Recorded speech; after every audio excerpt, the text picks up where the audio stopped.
Hey y'all, on today's Wellness Wednesday, I wanted to share one of my favorite combinations for keeping the calm in our house. If you are brand new to my channel or catching me live, my name is Bree Beery. I am the owner of Pawsitive Principles Training and Wellness. I'm owned by a handful of dogs. We've got some young puppies, and today I wanted to share what what I used this morning with them to keep the calm on our vet visit. So, all right.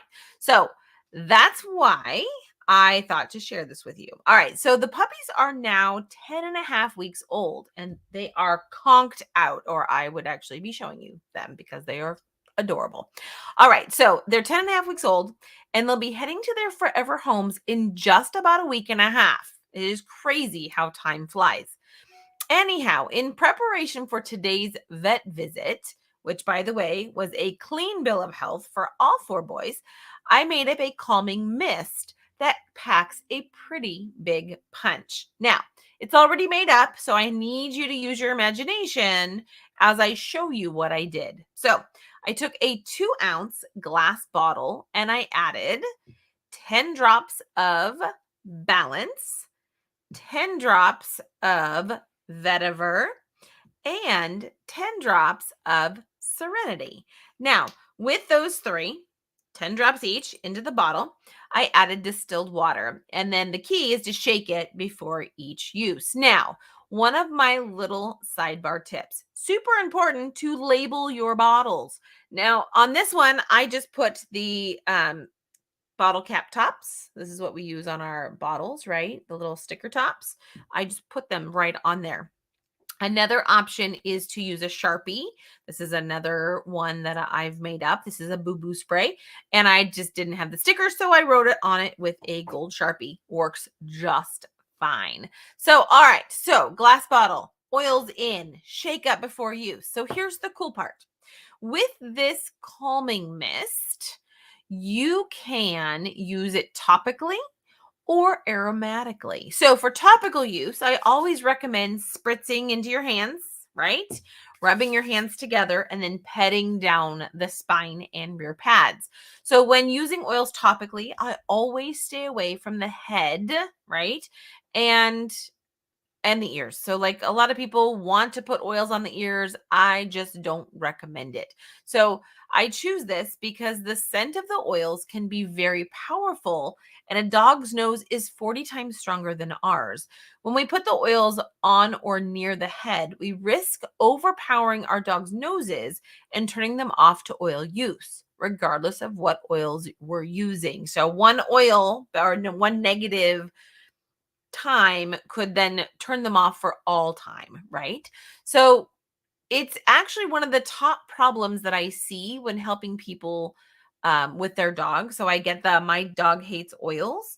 And generally, we can trace it back to how the dog was introduced or how the oils were used in the beginning. So usually they're just applied and not broken down. So what we can do is we can help avoid the stress by keeping the oils away from the head and nose in general. Though, with that being said, I would use oils on the head if a problem presented itself in that area. But I would be very cautious and mindful of my dog on how I do that. So, all right. For aromatic use, you can spritz it around the room or spritz it onto bedding. I actually went live just a little bit ago in my big essential oil group, Paws for Essential Oils on Facebook. And one of the questions was, oh, can I put it on a thunder shirt?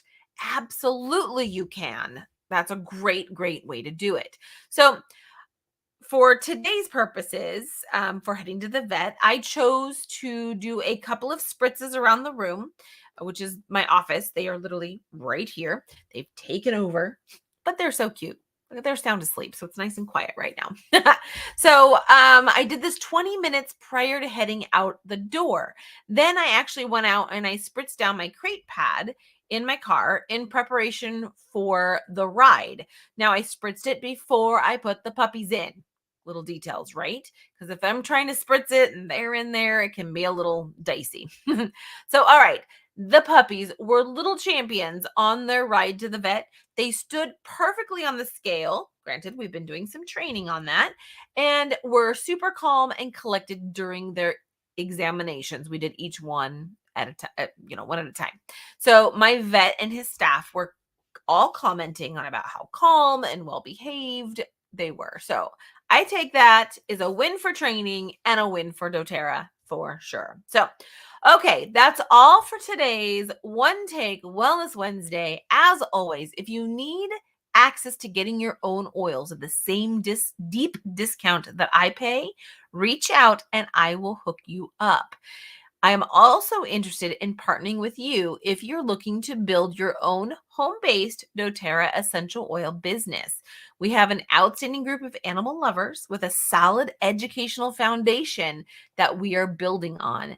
I am looking for those that are excited to learn more and are self-motivated to build their own business and mentor with me. All right, guys, thanks all for hanging out with me, and I will see you all next week.